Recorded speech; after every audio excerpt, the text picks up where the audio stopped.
Hello again. Now, the state is opposing bail for the 8 VIP protection members who were filmed assaulting motorists on a Johannesburg freeway. The accused appeared in the Randburg Magistrate Court in Johannesburg after the viral video showed them kicking and slapping the motorist. They are facing charges of assault with intention to cause grievous bodily harm and also pointing of a firearm. The defense is arguing the accused must be granted bail. These men were part of Deputy President Paul Mashatile's Blue Light Brigade security detail.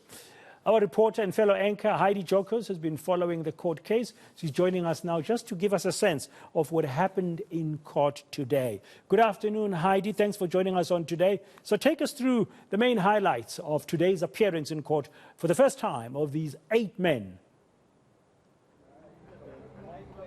Yes, Bradan, I must say quite an interesting and I would say quite an explosive day. We do know that the 8 men that are accused of assaulting with intent to cause grievous bodily harm. We do know also that they're facing a charge of pointing a firearm and malicious damage to property. Altogether, it is 12 charges, so 12 counts of charges that all 8 of them face. What's interesting here is the fact that there are 8 men that are facing these charges, but what we do understand is accused number 7 did not get out of the vehicle.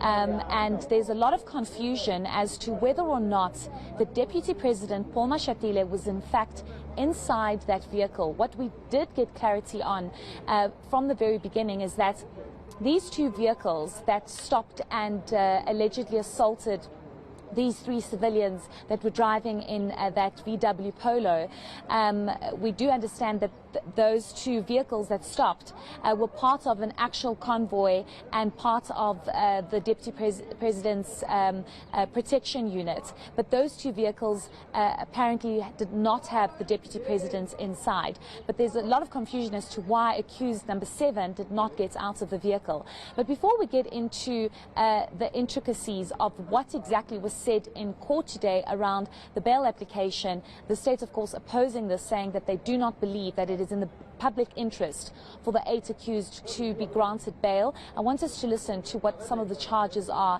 and exactly why there are 12 counts of these charges. Let's listen in.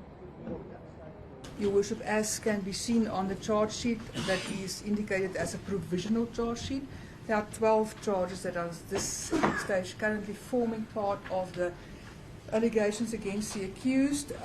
Briefly, accused counts 1 to 4 refers to pointing of a firearm.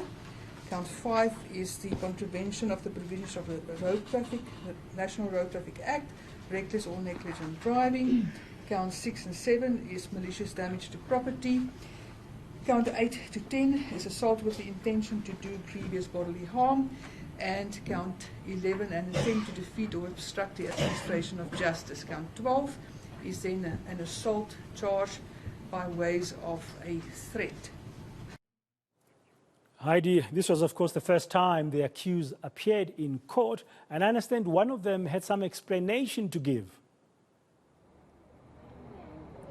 Yes, I think it was rather interesting that the legal team, the defense team for accused number 1, put accused number 1 on the stand, especially for a bail application. That ordinarily doesn't really happen, but it seems in this case the defense team for accused number 1 decided to put accused number 1 on the stand. And we got to get some indication and a version from the accused as to what exactly happened.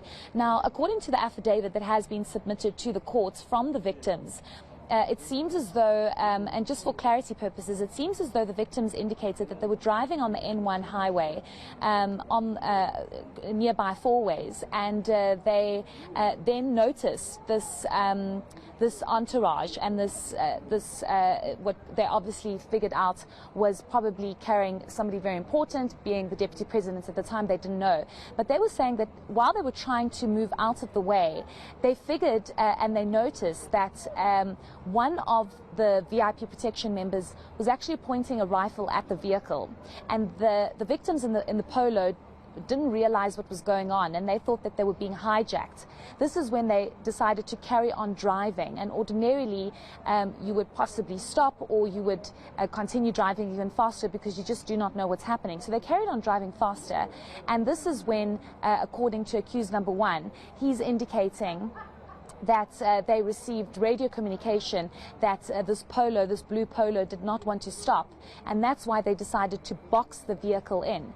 The state is, however, questioning accused number one to say, as much as the vehicle was not moving out of the way or continued driving and was either a threat or a nuisance to you, was it necessary to enforce so much force and basically assault these civilians?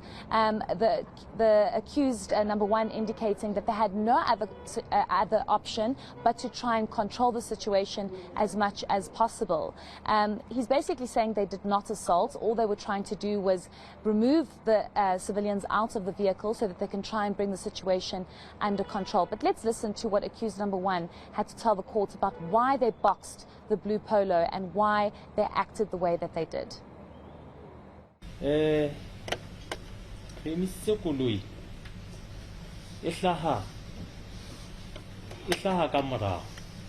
stopped with that motor vehicle because it came approaching from the back. A voice communication from the radio that checked that blue Polo. There was a voice communication from the radio saying check that blue Polo. And Polina Ebeshala landing Kiakinana Yabura with high speed low D. And that motor vehicle came approaching, I think, from the third lane with a high speed. Ikena maringa dikoloi tsena tse ding tsena tse tsamayang rona re ne re tsamaya ka lining ya ho qetela e leng fast lane. And that Polo, it was maneuvering between the other lanes there, but we were traveling on the fast lane. Ha ntse tla jwale e ne e tobile main car. In that way, as it was traveling, it was approaching to the main car. You know, Heidi, one of the questions that will be on many people's minds is, even if that Polo was speeding away and not stopping or whatever, when they stopped eventually, the level of what we saw in that video that went viral on social media, the level of attack or response by these blue light brigade gentlemen is just to be questioned. I'm hoping the court will get to the bottom of really why that kind of alleged aggression as we saw. So finally for you, Heidi, before we let you go, what's next in this case? Yes, just to your point, Bradan, I think that's the big question, is why so much aggression was used. And just having read the affidavit that was submitted by the victims, the fact that they thought that they were under attack and they were being hijacked because initially a rifle was being shown to them while they were driving on the highway, and then they were boxed in. And the fact that the 8 accused are facing, one of the charges they are facing is pointing a firearm. The weapons in which they carry, you know, you're speaking about rifles here. And that the fact that that was pointed at them, and that one of the rifles was actually used to knock one of the victims' heads, and he became unconscious, just speaks to the kind of aggression that was actually shown and conducted by these 8 members. What we do know is that the matter will continue on Wednesday, the 26th of July. All 8 remain in custody, and they will be kept in a local police station. We have been told it is the Randburg police station. They were processed in the Sandton police station, but they are being now kept in the Randburg police station as their formal bail application will be concluded on Wednesday. Thank you very much, Heidi Giokos, for that update from what happened in court today in Randburg Magistrate Court in this case of the 8 men who are accused of assaulting a motorist in a Polo vehicle on the N1 highway in Johannesburg a few weeks ago. Now,